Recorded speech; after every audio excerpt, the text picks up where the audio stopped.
Again, Crescent Guard going to be able to do so much, and the way follow-up from damage that's coming from other long-range sources is huge. Without that Forest, though, not going to be as obvious of an answer of what to pair with it down in that bot lane. And Vicla just going to be on the play duty today. Not too shabby to be, as a good champion to be playing a bunch up.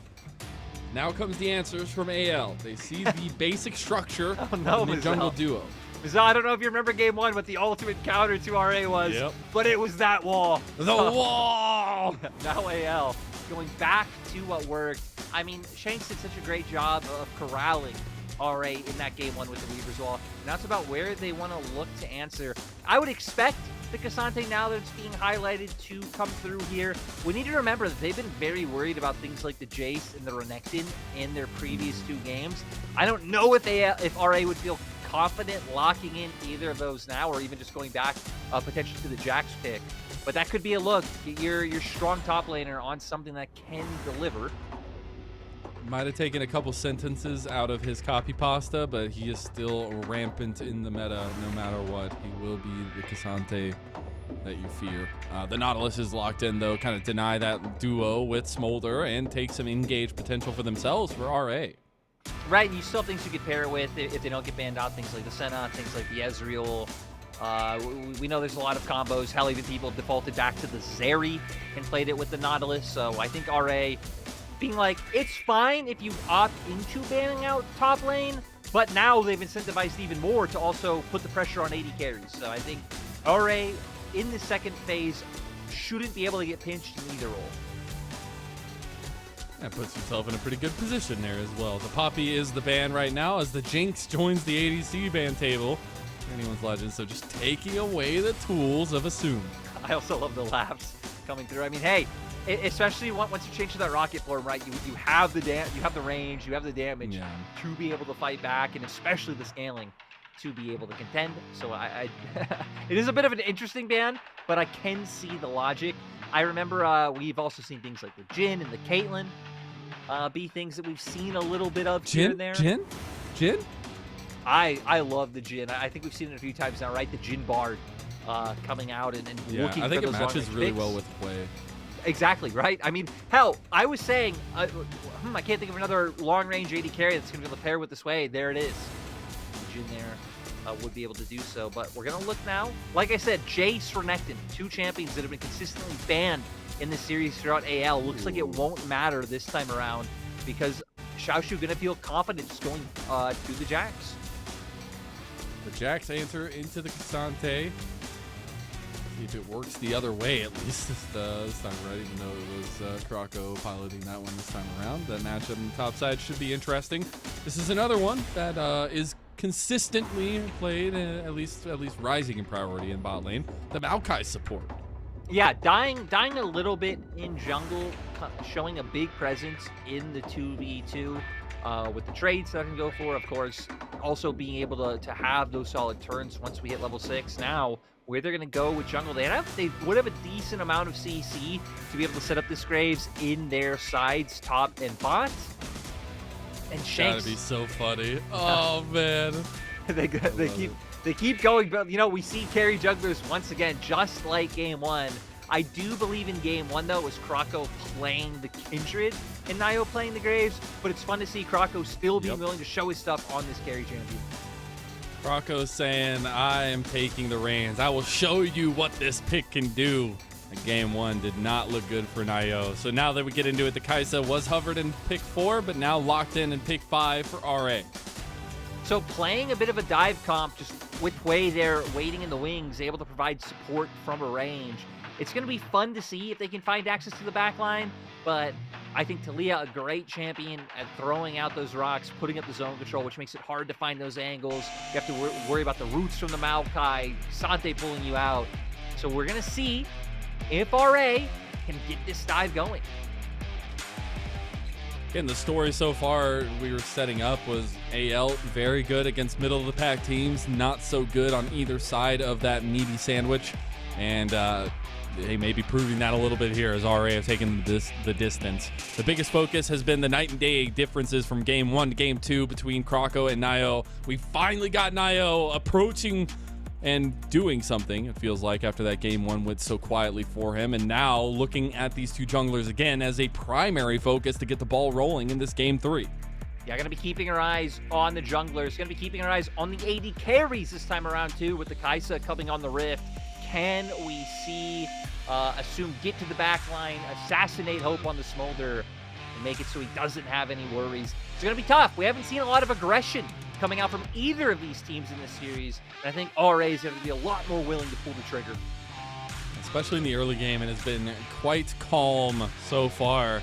But maybe Assum and RA just have the recipe to deal with Smolder. Not something that we've seen really handled well, at least in the LPL so far. So as we crest into game number 3, you gotta look at RA making a comeback in the series against a very, very underdog matchup against Anyone's Legend, or Anyone's Legend looking to cement themselves with an 8-win scoreline in the spring split. Let's hear those Jios one more time here in Shanghai. We'll see if RA's fandom has shown up after that win in game 2, and if Anyone's Legend still pumping.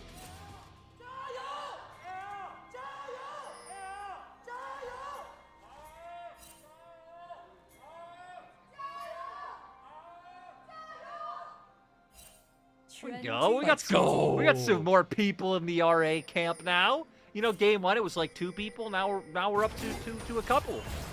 Now we're getting level 1 too. So we wanted Spice. There's a flash already gone, and Kael is going to be a lot worse for wear going into the laning phase. Kael's going to be a lot worse for wear. I'm going to be a lot worse for wear because I realized that 2 and a couple are actually the same thing. So, you know, yep. Kael, I'm right there with you. You're doing great, buddy. Keep up the great work. As we go into it, though, I think there is a elephant in the room, and it was the fact that Hope did reach Elder Dragon status last game, but AO were unable to utilize it to take advantage. And maybe going to start off on the back end here, too, as they take heavy trades early. No, right.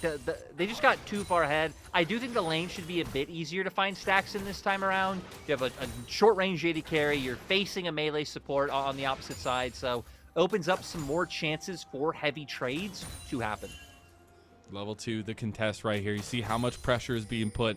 The level 2 needs to be there for RA, and they'll push Hope and Kael off of the wave and give them so much more priority down there.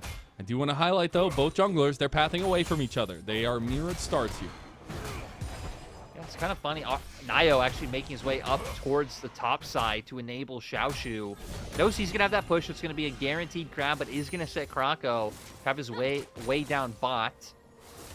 Looks like RA's bot lane is setting up to get the bounce to hopefully be in a good spot by the time he makes it down here, so they won't be under any threat themselves.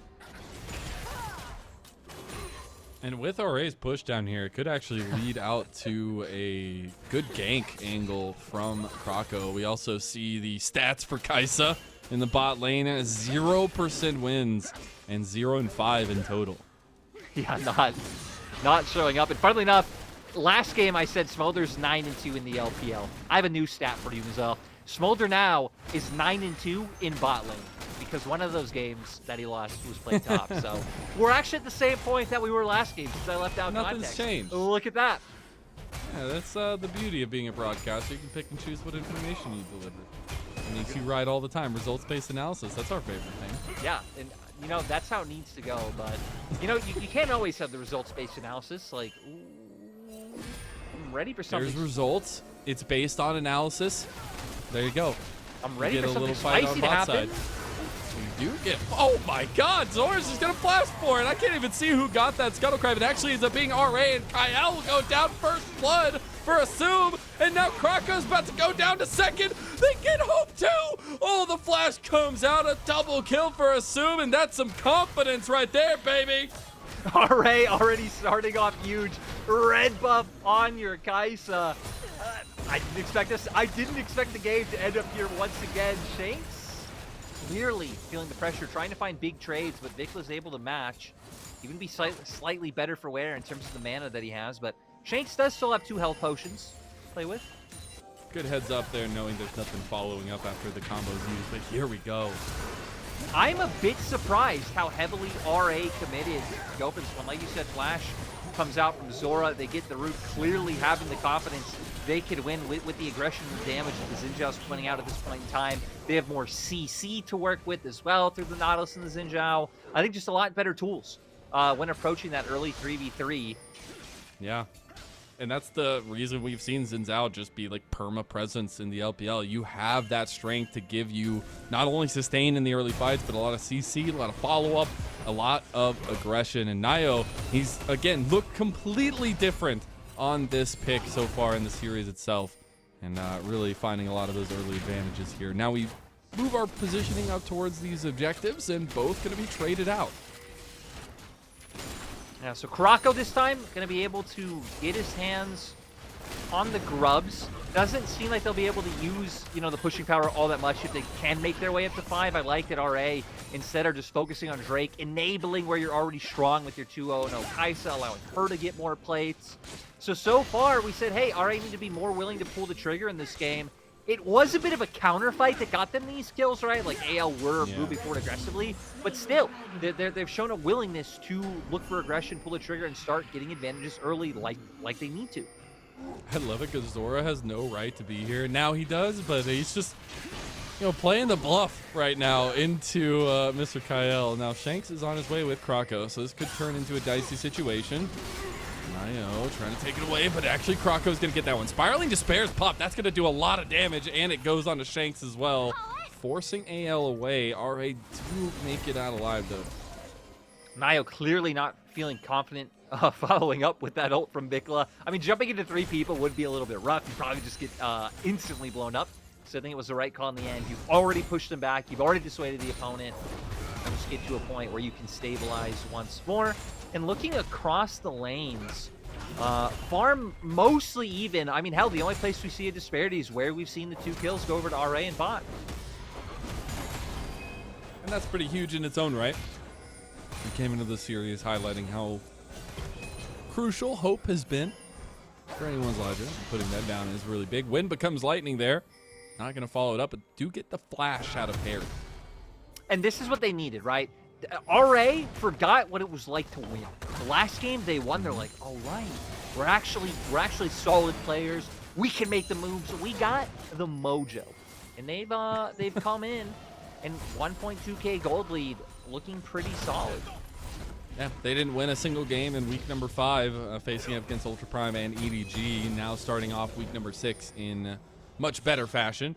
Right, and that's after fighting chance. That's after I know something that you want to talk about, right? Was that RA were trying to make some moves to make changes. They actually brought Xiaoxu in for their last series. Sadly, Xiaoxu didn't really look like he was like well in practice with the team, dying a lot early, and RA clearly being like, hey, we need to pivot back. But that's at least an example of that the team is aware and they're trying to find something that can work. Yeah, and I think those kinds of situations, especially at this point in the season where you still have a big chunk of games left, you still have a lot of hope in a 10-team playoff league. You really want to try to get every win possible, even if it's getting worse and worse by the moment. But trying out things is so important. It did feel really bad for Xiaoxu, but at least, you know, Zorah gets to be a little bit more stable now. They're like, oh, we're not going to do that one again. Yeah. And I think we have seen Zorah step up some moves here in this Game 2, Game 3. A lot of the positioning around the map has been influenced by him. So, I just want to point out, okay, Zorah going to try and find the angle quickly. Assum actually buying a static Shiv on Kaisa first, which is different from the norm. Have that wave clearing poke down in bot lane, but his lane partner right now looking up towards the top side. We'll see if they have the damage. Hery doesn't have flash. Oh, he waits for the minion to step back up, and he gets the combo. Hery's going to have that movement away, though, and he makes it away. It looked cool, but not enough sticking power. Exactly. Just the damage not being there right now. I mean, Xiaoxu himself only sitting on some components. Zorah, you're only having Merc Treads and you're a Nautilus. But it does set him up to have more confidence in these trades. Not going to look for a dive. I think it's the right call when Hery does have that all out up. Yeah. So we're coming into a point where we have another dragon coming up. RA could stack that one up. AL's win condition, as we said last game. Oh, maybe I don't get to speak about that. As out comes it. Xiaoxu. He's going to burn that flash out of there. Hery actually kind of wants the angle here. Doesn't realize, though, that they have Naiyou right behind them. Also, Kael has made his way over, so it's a 3v2 that would end up in favor of AL.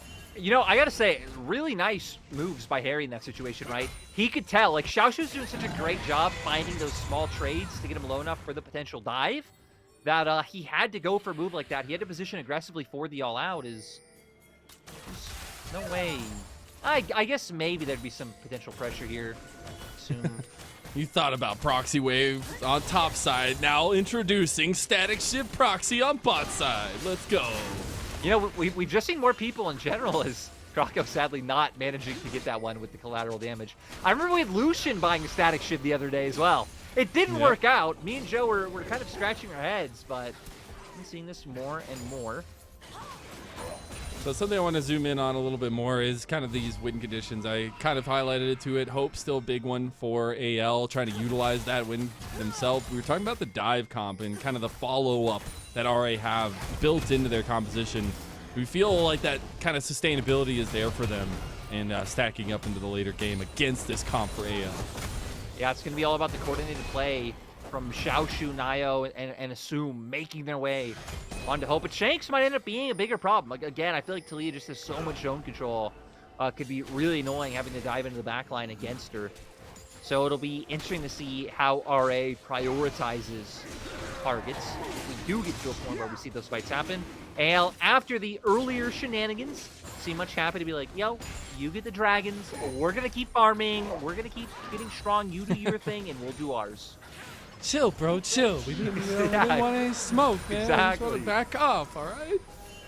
God, I love the constant paranoia that RA is putting in the heads of the spot lane with this proxy farming with the static shiv. Zorah even just waiting in the wings.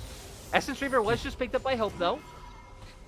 Keeping any pressure on the Smolder lane is very, very good. And I feel like that's really what worked out for RA in that second game, because Hope was in a position of power, but because he had so constantly been put behind during a majority of the game, it just didn't end up being didn't end up being the big dividend, the payoff that they wanted. No, and we haven't really seen AL able to counteract it and like play around bot side efficiently and like look for counter ganks or look for counter plays. We haven't seen the opposite of where they could play stronger on the opposite side of the map either with how their draft is. Hery gets stunned. Don't get the counter strike off. We'll end up getting the flash again though. So, you know, every 5 minutes they just come by, say hello to Hery, make sure he burns his flash, and walk away.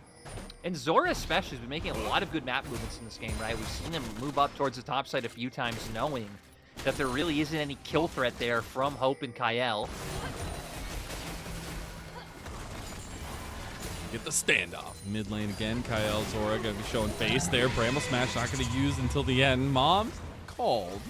Just some damage back. Some stacks going over. AL thought they wanted to go for re-engage, but don't find what they were looking for. No, so in the end, just more time stalled for AL, but with nothing up yet for RA to even look for. They're completely fine because they're probably just going to keep doing what they've been doing around bot side, right? Keep hovering over, threatening the potential engage, especially if they can deny vision like they've been doing. Then as AL, you're also going to have to question where the enemy jungle is. Like, look at the mini-map. All of RA's wards are pushed aggressively forward. All of AL's right now are just sitting in their own jungle, having to fear for their own lives. All 4 plates in bottom side too to assume. He's going to be very, very strong with those first 2 kills going his way as well. And seeing RA play around that win condition would be huge, and just playing to those strengths. Ooh, might actually look for a dive. Croco's over here. Does have Ghost Blade for even more damage. Flash is not available. He will stop the back with the smoke screen. It's a really good angle for the Graves because you can utilize the wall and you have all the damage profile you want. As Tower's blocking a little bit. Xiaoxu gonna get a shotgun to the back. Croco gets the kill. Hery dodges out. Bot side, though, we had some chaos go down, and it ends up with RA coming out on top there. It actually ends up as a 2 for 2 on the map just for the fact that Zorah ended up going down too. But you're right, the trade up is for RA. They get first turret. They deny more minions. Things are looking good. It's now 3-0-1 on the Kai, so he's only getting bigger. Even Naiyou slowly making his way up to being a point of threat. Now plated steel caps on top of the Sundered Sky. See, look back at what happened bot lane. That hook there, oh my goodness, that's a spicy one. I'm surprised they were so confident to re-engage after what first happened. Go in with the CC, Zorah still tanking, and then Hope walking far enough away to where Assum doesn't even have to feel much threat. But sadly, we did see Zorah trying to tank the whole time, did go down as collateral. He gave a kill back, but it was to Kael. And Assum picked up that third kill for him. So very, very big differences in the gold advantages for that bot lane. And again, seeing RA utilize that is the most important factor for them. They will take this Rift Herald, and they can use it to break down mid lane. Is this just the answer? Is that like, has RA spent this entire time working into the smolder? I do not think this is a series to take conclusions about the way I was talking about results-based analysis earlier, Lyric. I don't know. You know, the results of the series are yet to be determined. As of right now, does it, potentially look like we're on our way to RA finding an upset and moving up the standings? Yes, it does look like. But it hasn't happened yet because look at Croco. He's ready. He's chomping at the I'm just saying, for some blood. specifically into the smolder, I like to see some of these options being flexed and it actually working, at least in terms of the early games, to put smolder behind. There's still the factor of that scaling mark of him, but curiously enough, we'll see if that actually comes online for AL as another turret falls. That'll be both outer towers in the side lanes taken out by RA. Doing a nice shot in the hole now, and with Dragon about to come up, even being positioned down towards the bot side. Vicla does have TP to join in easily, but AL did a nice job at pushing out the deep wards that were in their own jungle and kind of reestablishing a bit of a neutral vision line. Assum has about 2,000 gold up on every other member of AL, if not more, over Kael. TP's coming in, though. This could be a big difference of a fight. A soul point for RA as the dredge line goes a little bit wide. Hery going to be tunked back in. Xiaoxu goes in. They get the big seismic shot, but here comes the combo as Assum, he goes forward. He almost just dies. Spiraling Despair is going to be popped. A lot of ultis, and Zorah has missed 2 hooks in a row, but they'll go on to the Dragon now. So R up in health, R winning out this exchange, but Hery has TP, going for the reset now. If he can come back in and really buy space, AL might be able to contest. RA gonna pop the distraction Carnifex of a Rift Herald in the mid lane here, but the Dragon is being circled around on by Shanks. AL have prime position here, and RA give it up. Weaver's Wall from Shanks will wall them off. The mid lane tower is the trade objective, but the Dragon stacking denial from RA. Yeah, and they're going to be able to get another charge off. Ooh. Vicla knowing those combos. I mean, it is his 3rd game in a row playing this pick, but he does get caught by the rocks there and easily traded right back in the health bar. AL managed to be able to find Drake. They do lose a turret off of that, so RA with a nice pivot, maintaining their advantage. But I like that AL knew that situation. Yeah, and I'll just say right now, 116 stacks on the smolder. It's going to be a long while for that buff to come through. We'll look back at this play.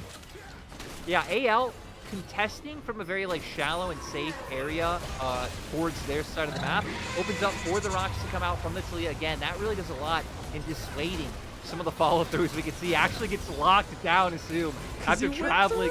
Yeah, after traveling over them. That's why I said, even though we keep highlighting the smolder, Shanks in my mind is like the silent threat that you really have to be concerned about. Talia, everybody forgot about Talia. It's not forget about Dre, it's forget about Talia. They'll be able to shut down any of that dive. Still, they did end up losing out on the fight, technically, right? They had to TP Hery back in to secure the Dragon. So, but it's trending in the right direction with that scaling that you have with your AD carry. So hopefully soon, you should actually be able to contest. And then that also puts a little bit more onus on the side of RA. I mean, we were talking about pushing this lead ahead for Assum. I think they're doing a good job of moving that pressure in mid lane. They did lose the fight for that Dragon, so a little bit belated on the stacking stuff, but the follow-up, the just instant engage of this composition will be their strength in the downtime. Yeah, but that's also, is Shanks really just putting up great damage in the series so far. If RA do end up losing this game, that last fight's going to be one we have to look back to and be like, look at how they executed on this team fight. Look at how they did not play around Shanks at all. And really just got brought down by him. They're going to have chances to make up for those mistakes, though, because Baron's coming up soon.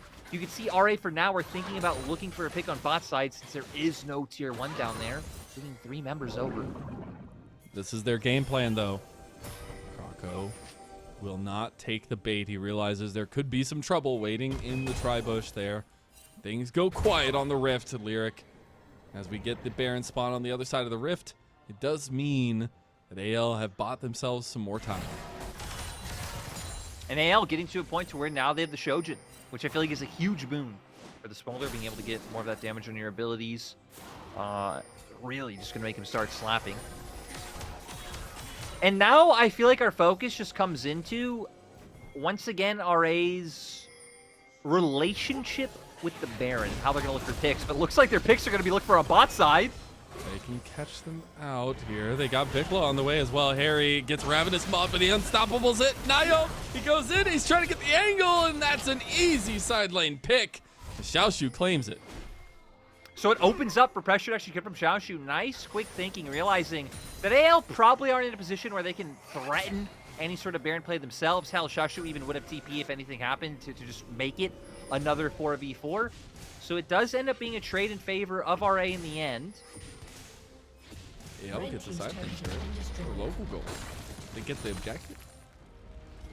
You know what they do? They have destroyed the monopolization of having a top lane turret. So now both teams are even, and they can negotiate from, you know, a friendly, neutral standpoint. I don't think that's true, Lyric. I think we have to look at the numbers. The numbers, what do they mean? As it's definitely RA in the advantage. We have to look back at this play that RA is formulated. So when I look back at the numbers, Mazel, here RA have 3 members to where for AL you only have Hery. So that was a really nice dodge I know out. that. That's 3-1. Yeah, really nice dodge out on some of the CC. But it doesn't matter because it's all about the data, which we are crunching all times as RA. Trying to set up for another cheeky play, but let's remember, this exact spot is where a fight betrayed them last time. Did, but if you catch them out early, it doesn't really matter. Dragon spawning in under 20 seconds would be back to Soul Point, at least for RA. Want to try to move in. Xiaoxu gets a chunk early. The smoke screen gone from Croco. Croco's still just trying to threaten from over the wall. Again, Shanks, in my mind, needs to be the MVP, not allowing Assum, Naiyou from jumping in on the back line. Already about some time with one Drake. He's looking for an angle here to block them off. The mom call is there from Hope. Just get a little bit of damage down, maybe get some stacks there. On the other side, you have Kael. Xiaoxu's going to mark him as well, but we're starting to get a little tussle in front of the Dragon. Croco is on the other side of the pit, though, Lyric. Yeah, going to try and wall them off again. They're all here. It's the wall. Is it going to be enough? Hery gets spirally despaired, but there it is out of the pit. And now the Dragon has gone over to Croco, so anyone's legend has denied another stack. They get pushed back, but they are getting chunked now. And RA, they'll lose another objective, but they know they can handle the fight. And now this means RA should just be able to look towards the Baron. You have TP on the Jack, so you know Xiaoxu can join up easily. And AL, I think it's a tough choice, but you probably just should look to get this up and keep fighting another day. But they feel that the Baron's too valuable. They are already down 3K. If they can buy time, Hery's coming up in 10 seconds. He has TP. Hope can pepper them down, but they go in on the Shanks. He was not expecting it. And RA pounce on their prey and right back onto the Baron. Hope is still in prime position, but now Zorah has shown up. TP coming in. That's real late, but that's Hery. He's going to try to get in. They find the engage. They take down Hope, and that might have been the last saving grace of AL for this Baron fight. As now Xiaoxu turns back around, the Baron secured by Naiyou, and RA are pushing the buttons of anyone's legend. And it feels so rough for AL. You got the last Dragon Smite. You're not under threat of a soul fight being anytime soon. You bought yourself so much time, and getting pulled into the temptations of RA's Baron. Honestly, it feels like this should solidify the game, being in, you know, what should be an RA win in my mind. As we see here, the Weaver's Wall, last time we saw it, was splitting up the team.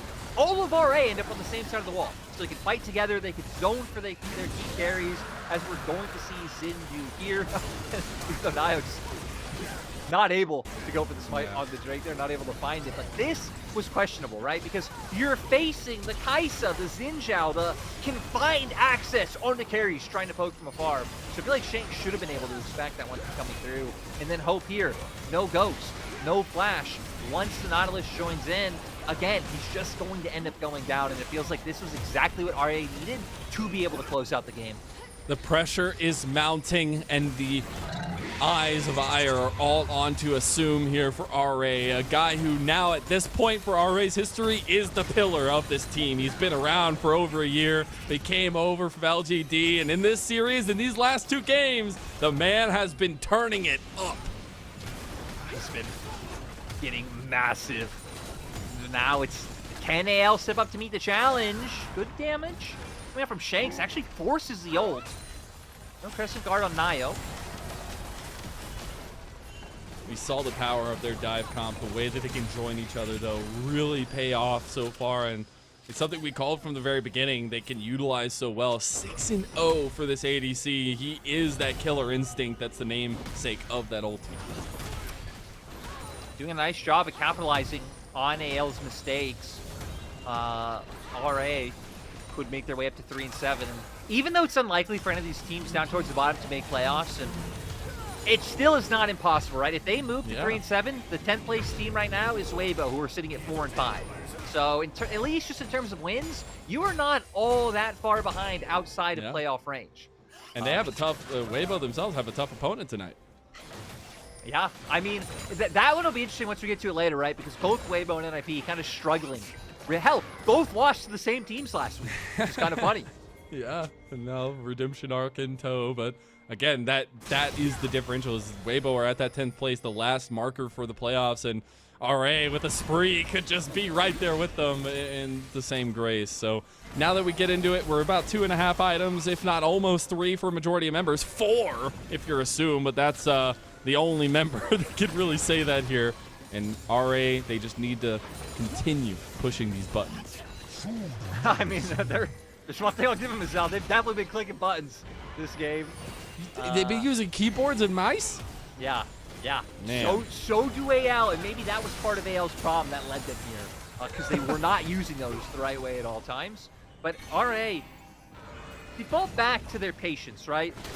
Not like they don't feel like they can threaten any dives, which I also don't think they can, right? It'd be really hard when you're up against Maokai, Cassante, all these tools. But also not having a lot of range, not having a lot of ability to siege down. They have the hope for catching someone in transition and looking for picks, but AL aren't giving them the opportunities. Shanks was looking for something. The thing is now AL have stolen away 2 dragons in a row from RA. Ooh, to deny that soul. We have hit 225. They got to get a fight now. They're going for it. They think this is the moment. The executes are there, but they get the re-engage right now to Croco. And Assum is the focus. He is the man. And you have to be careful. As AL thought they could pull something out, they can't do it in the end.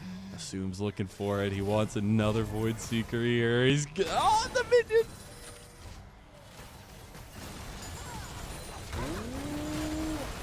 You know, we keep being teased with the possibility of some action, but at the end of the day, both teams back off. Huh? How about that? All right, another dragon.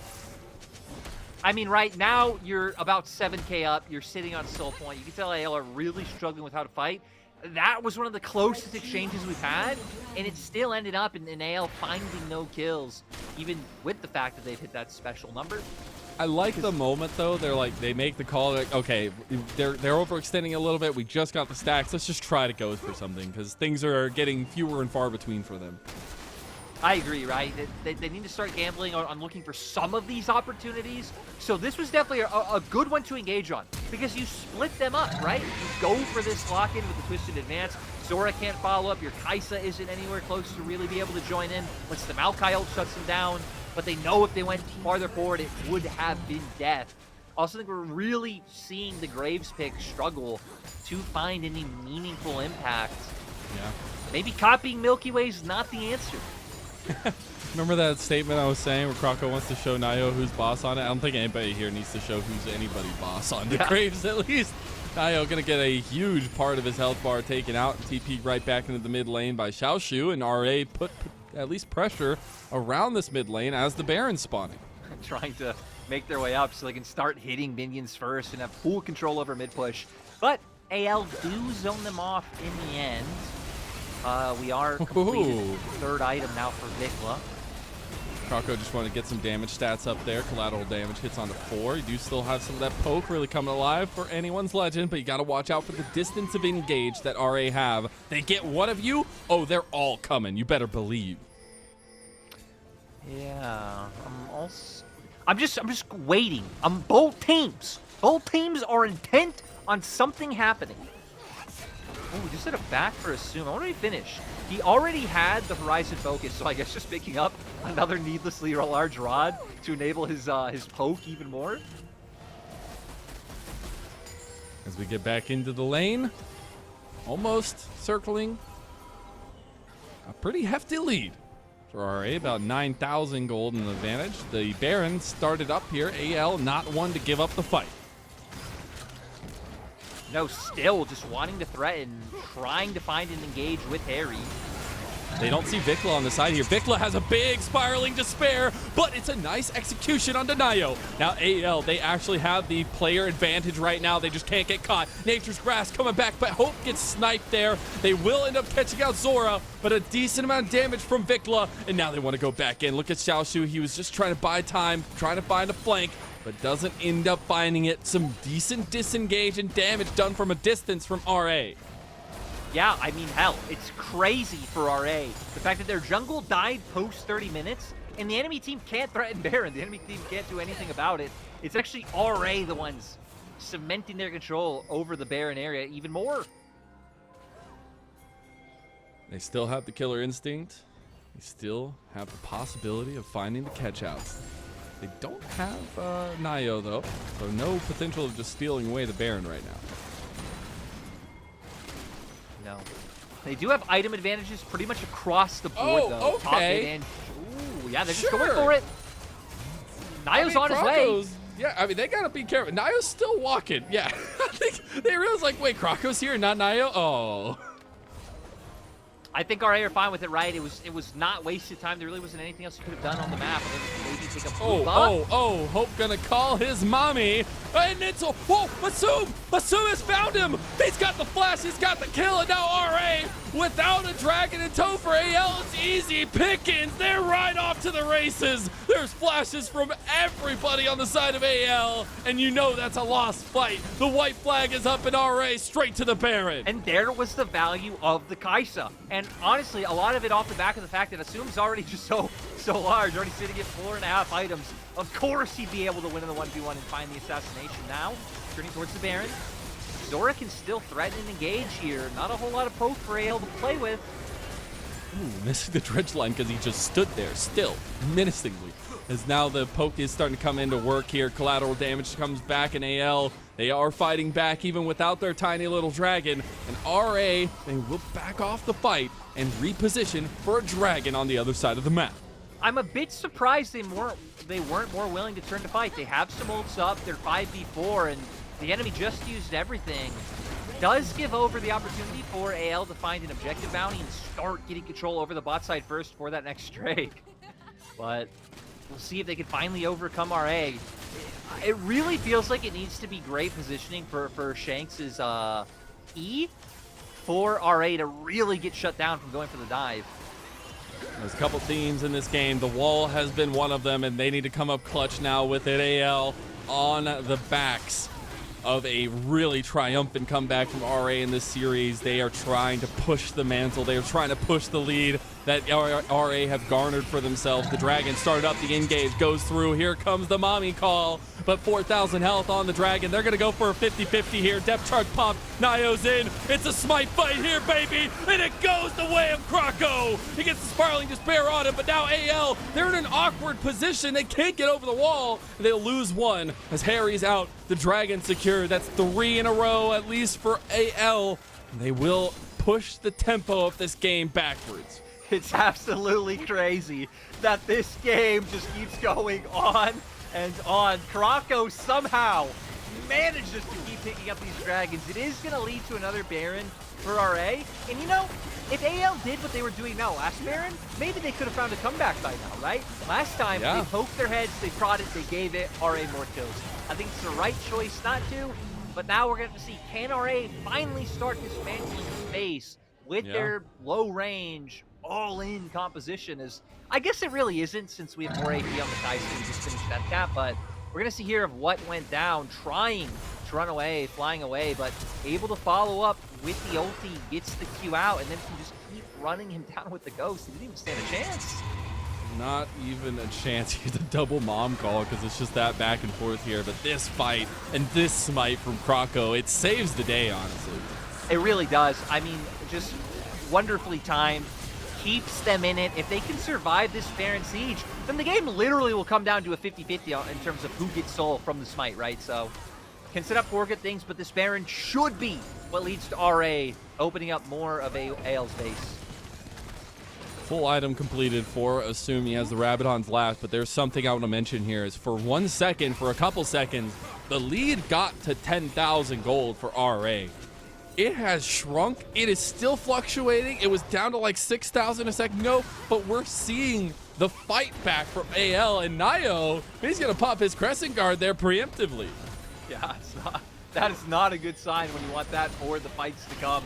Now Hope is actually going to be able to get some meaningful damage on them, and it might make RA a little hesitant. Looks like that hesitancy is going to be there. They aren't going to push any further. They still have the Baron buff for another minute and a half. There's some poke starting to come in onto Hope here with a little bit of damage from Assum, but it's the siege that continues towards the bot side. Nature's Grass coming across. They split the fight. This is only 3 members of RA, and Mommy's going to make the difference. They catch out Zorah, and that's the front line gone. They are losing their mid lane, though.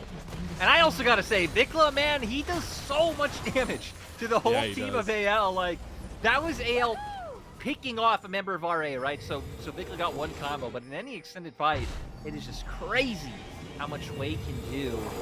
Being at his 3 core items, now even getting close to his next pickup. But on that same note, Leandri's now picked up for Hope. And like I said, I feel like once you're past that 225 point, the Leandri's just synergizes so well and feels so nice on Smolder. We've already seen that Hope can deal meaningful damage to RA. The problem is, you have to deal with this assassin-y Kaisa on the opposite side, who's also poking you for a ton with all the APs built up that can dash onto you in the backline at any second. So, yeah, that's the scariest thing. And I'm happy that he stayed deathless for this game, because it feels like it should be fitting, right? We're heading towards the last dragon, which should hopefully be the last fight. It's like, hey, if this guy dies and they lose, he has his 1 death, they lost the game. If not, I want him to stay a deathless king. How fitting the fall of a king would be, but also the rise of a monster.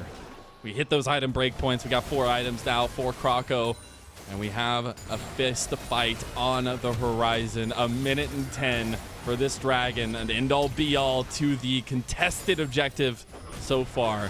AL need to set themselves up for a front-to-back in a right way. Yeah, AL wanting this win, making their way up to 8 and keep fighting for those higher seedings in the playoffs. RA want to just make it 3 wins. This is their opportunity with this huge 8K gold lead. They're staving off the darkness that comes with an 8-loss season. It is a crucifix to your playoff hopes, and you do not want to reach that moment. RA, they're staving off that darkness. The candle is lit. The brightness is showing. Let's see if they can come into it now. 30 seconds here. AL will take priority over the Dragon Pit. Yeah, it's funny that it's crazy that we're fighting for Dragon Pile like so soon before it's up. And RA right now, it seems like we're trying to bluff them about pushing in mid lane, but AL aren't keeping themselves aware. But keep your eyes on Xiaoxu, because he is still playing off behind anyone's legend.